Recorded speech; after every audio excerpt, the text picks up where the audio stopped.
She escaped Auschwitz, but the world refused to believe her. The train left empty that morning. Only the rails knew someone had slipped away, wrapped in filthy linens, inside a laundry cart. But what she had seen inside was too massive to be accepted. And the scariest part? It wasn't the escape. It was the silence that came after. We'll come back to that. Auschwitz wasn't just a camp. It was a system, an industrial machine of human erasure. Over 1 million lives vanished there, leaving no trace. But something was different about this place. Unlike other Nazi camps, Auschwitz was built to be invisible and efficient. Orders came in code: relocation, special labor, group showers, never once saying what was actually happening. The architecture of silence began with the rails. Crowded trains arrived daily from France, Hungary, Poland. Many didn't even survive the ride. Those who did entered a machine that allowed no return. How do you hide mass extermination? With German precision and fear.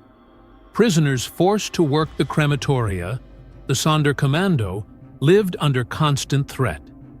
Each group was eliminated after a few weeks to leave no witnesses. Every document, every sketch, was methodically destroyed. But not everything could be burned. In 1944, something changed. The war was turning against the Nazis. Jewish resistance began smuggling messages, sketches, names. And that's where she appears. The girl in the cart, just another prisoner, but with an extraordinary memory. She had seen maps, overheard names, and knew if she escaped, she could tell the world. The problem? The world wasn't ready to listen.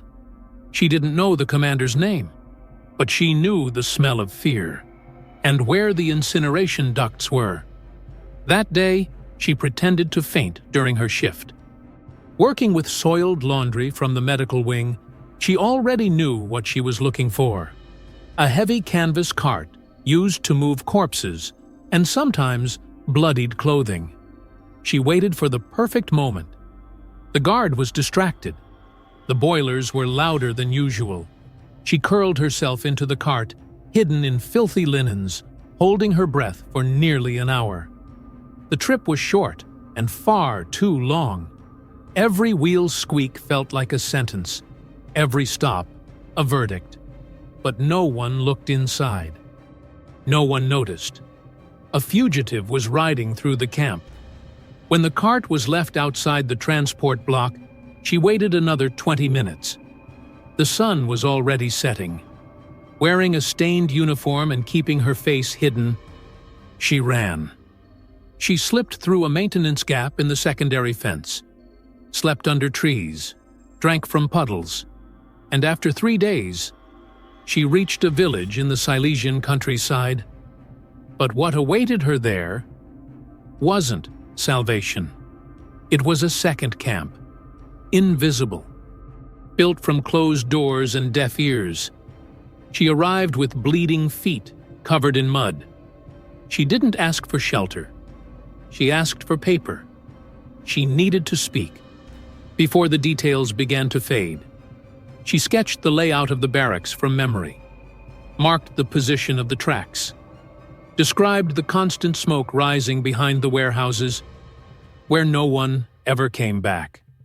She whispered the names she'd overheard. Hus, Mengele. Spoke of guards scrubbing blood from walls with acid. Told how hundreds were forced to dig their own graves before being replaced by the next group.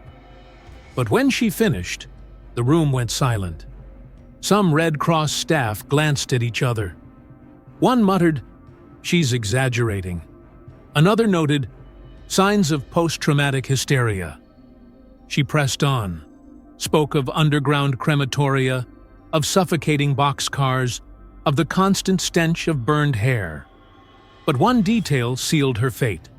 She claimed Auschwitz was killing thousands per day, systematically.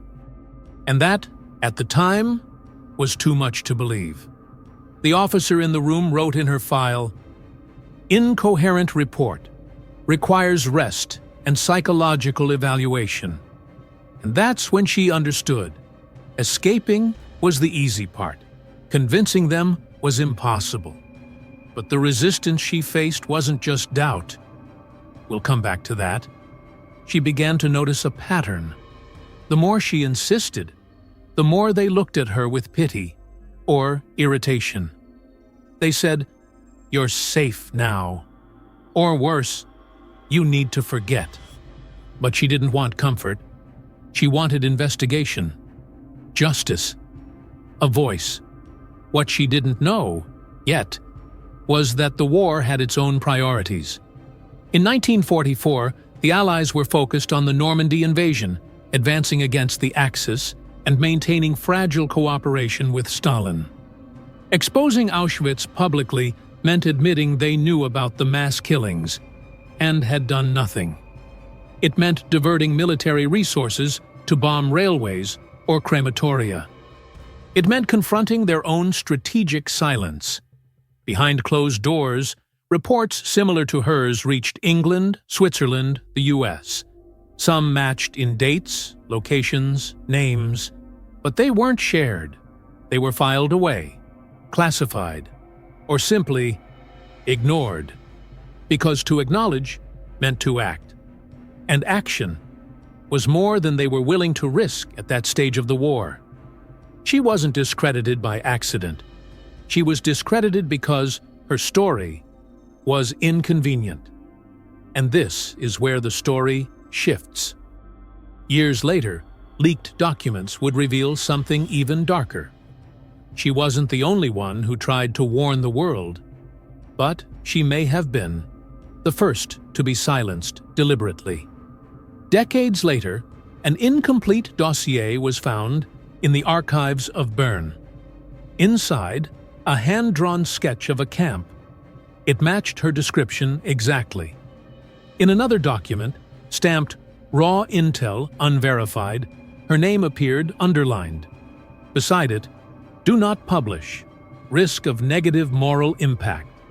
This wasn't forgetfulness. It was calculation. Auschwitz, like other camps, was known to select circles within British and American intelligence as early as 1942. But the geopolitical priority was clear. Defeat Hitler militarily first, and figure out the rest later. Admitting genocide while it was still happening would have created massive pressure on the Allies.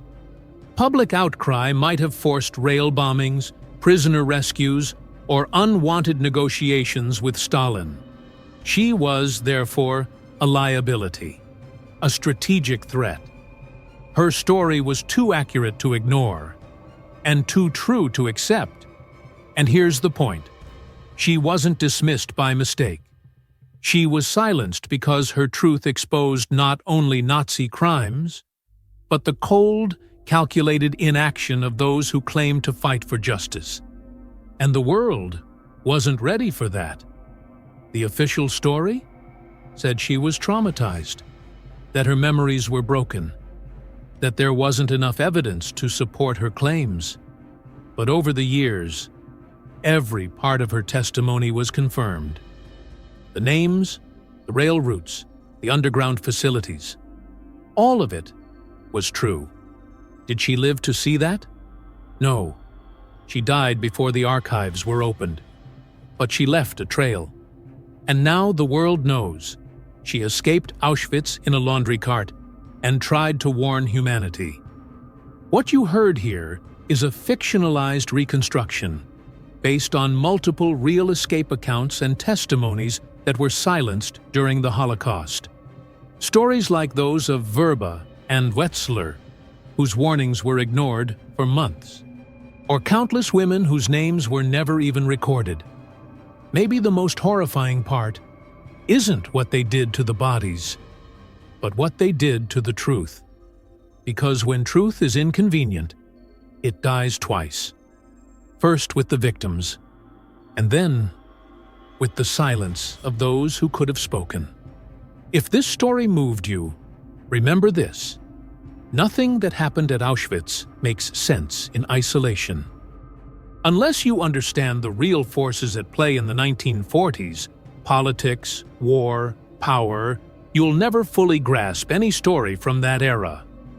Armies were fighting on the battlefield, but the maps were being redrawn in the shadows. Without that context, everything seems like tragedy. With it, you see it was choice, strategy, cold calculation. Watch the video beside this one. If you skip it, you'll keep thinking you know history. But you don't. Not yet.